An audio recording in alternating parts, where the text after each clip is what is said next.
Hello everyone, welcome to my YouTube channel. Anyone who are interested to learn ETABS from basic to advanced level with company live project, you can directly contact me. You can DM me here, I will respond. Okay.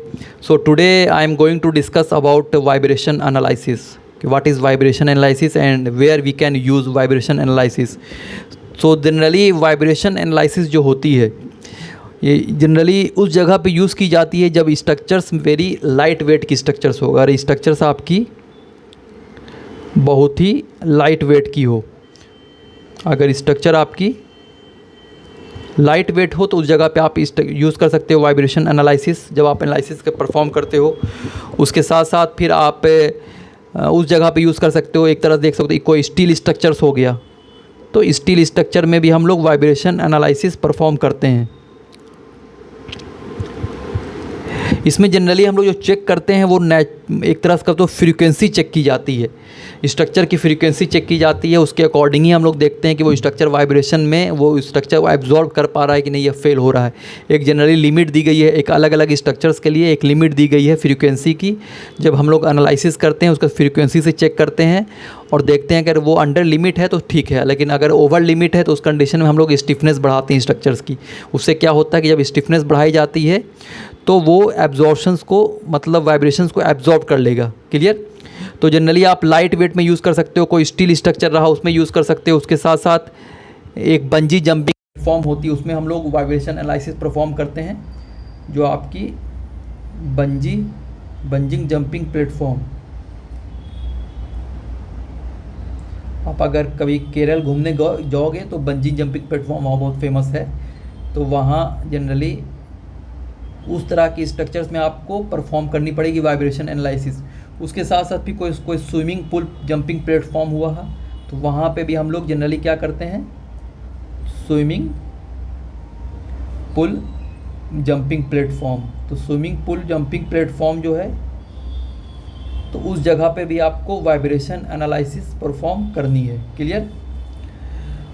तो generally vibration analysis के लिए किस जगह पे हम लोग perform नहीं करते हैं वाइब्रेशन एनालिसिस, तो वो जनरली जब कोई आरसीसी स्ट्रक्चर रहा, जब भी कोई आरसीसी स्ट्रक्चर हम लोग लेकर चलते हैं तो आरसीसी स्ट्रक्चर्स में हम लोग परफॉर्म नहीं करते हैं। रीज़न क्या होता है कि आरसीसी स्ट्रक्चर में self weight is more vibration absorption capacity, क्योंकि आरसीसी स्ट्रक्चर में जो सेल्फ वेट इतनी उसकी ज़्यादा होती है कि वो खुद ही क्या करता है, उसमें कैपेसिटी होती है कि वो वाइब्रेशन को एब्जॉर्ब कर लेता है।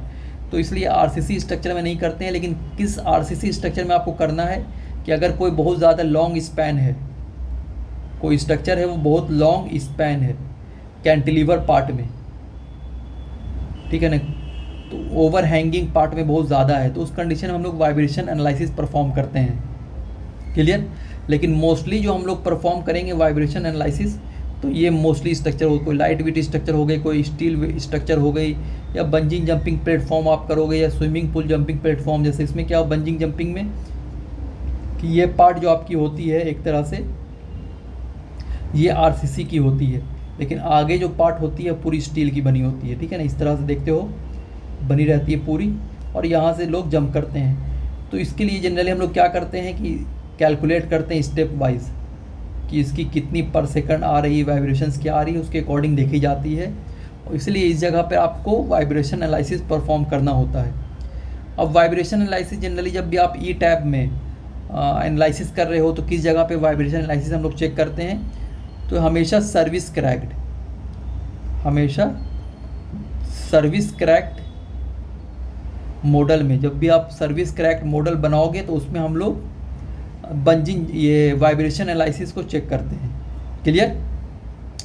तो उसके लिए जनरली कुछ लिमिट होती है, लिमिट इन द सेंस कि अगर आप कोई रेसिडेंशियल, आप कह सकते हो कि जैसे कोई रेसिडेंशियल बिल्डिंग है, कोई रेसिडेंशियल या कोई होटल है, उस जगह पर आपने अगर वाइब्रेशन एनालिसिस परफॉर्म की है तो उसके लिए generally according to code value क्या दी गई है फ्रीक्वेंसी की 8 हर्ट्ज, मतलब इसकी वैल्यू इससे इतने तक आनी चाहिए। अगर इससे ज़्यादा आ रही है तो उस कंडीशंस में आपको इस जगह की स्टिफनेस को इंक्रीज़ करनी पड़ेगी या डैम्पिंग ऐड करनी पड़ेगी। ओके।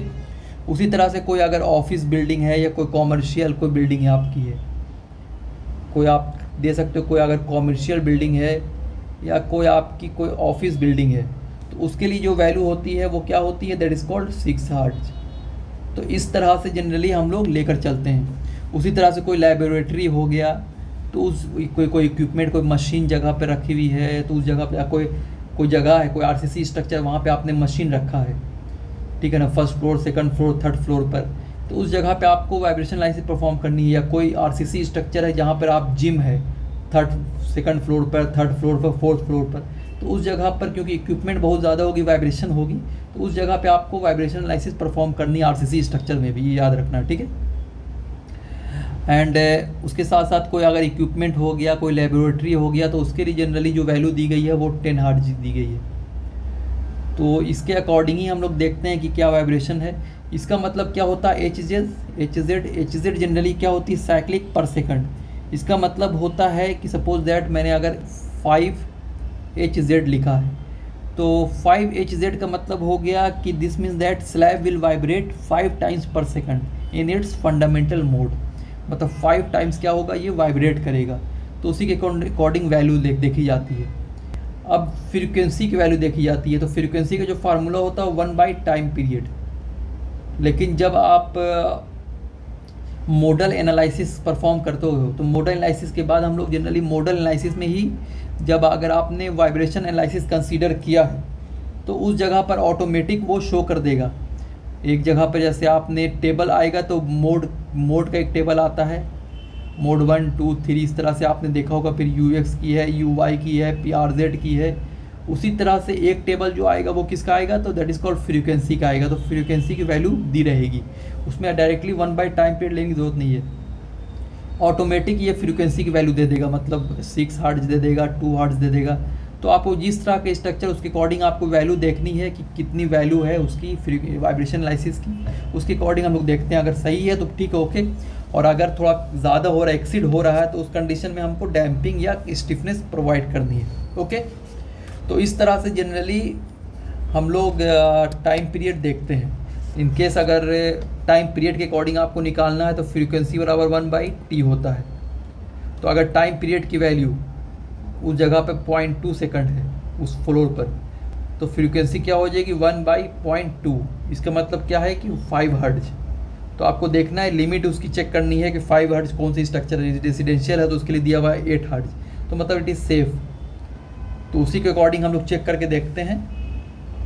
तो इस तरह से जनरली वाइब्रेशन एनालिसिस परफॉर्म की जाती है। और वाइब्रेशन एनालिसिस आप कह सकते हो तो और कहाँ पे प्रोवाइड कर सकते हो, तो अगर कोई आप पेडिस्ट्रियन ब्रिज बना रहे हो या कोई फुट ब्रिज है, तो उस जगह पे भी आपको वाइब्रेशन एनालिसिस परफॉर्म करनी होती है। क्योंकि देखिए जनरली क्या होता है कि वाइब्रेशन एनालिसिस में क्या है ना, कि वो हम लोग चेक करते हैं vibration, stepwise vibration check की जाती है। कि क्या होता है, कभी कभी इम्पैक्ट लोड आ रहा है, impact load in the sense कि आप कोई ब्रिज पे चल रहे हैं, कोई डायरेक्टली कोई कूद रहा है, कोई बच्चा कूद रहा है, ये हो रहा है, तो उस तरह से आपको परफॉर्म करके चेक करनी है। क्योंकि जनरली इसमें सेफ्टी फैक्टर्स देखी जाती है उसके अकॉर्डिंग ही। तो जनरली नॉर्मल जो आरसीसी स्ट्रक्चर्स है, एक नॉर्मल हम आपका जो घर है एक नॉर्मल, उस जगह पे वाइब्रेशन एनालिसिस लोग परफॉर्म नहीं करते हैं। क्यों? क्योंकि उसकी सेल्फ वेट इतनी ज़्यादा होती है कि वो उस सेल्फ वेट इतनी ज़्यादा होने की वजह से ही वाइब्रेशन एब्जॉर्प्शन कैपेसिटी उसकी ज़्यादा होती है। इस वजह से वहाँ पे वाइब्रेशन एनालिसिस परफॉर्म करने की ज़रूरत नहीं होती है, ठीक है। और दूसरी चीज़ है कि आरसीसी स्ट्रक्चर में जब हम लोग मोडल एनालिसिस जो होती है ना परफॉर्म करते हैं, तो वो ऑटोमेटिक वाइब्रेशन इफेक्ट को कंसीडर कर लेता है। तो इस वजह से भी हम लोग उस चीज़ों को नहीं करते हैं। तो आज के लिए हम लोग इतना ही रहने देते हैं ना, और नेक्स्ट लेक्चर्स में भी एक नए टॉपिक के साथ मैं डिस्कस करूँगा। और वैसे लोग जिनको ई टैप सीखना है फ्रॉम बेसिक टू, आप कह सकते हो कि मतलब from basic to advance level, from basic to advance level up to पूरी आपकी लाइफ प्रोजेक्ट्स रहेगी, और up to G+30 G+40 floor. तो उस तरह से आप मुझसे डायरेक्ट कांटेक्ट कर सकते हो। आप you can DM me here, I will respond, okay. So और मेरे चैनल अगर आपको अच्छा लगा तो प्लीज़ हमारे चैनल को लाइक शेयर और सब्सक्राइब ज़रूर करना, okay. Thank you so much.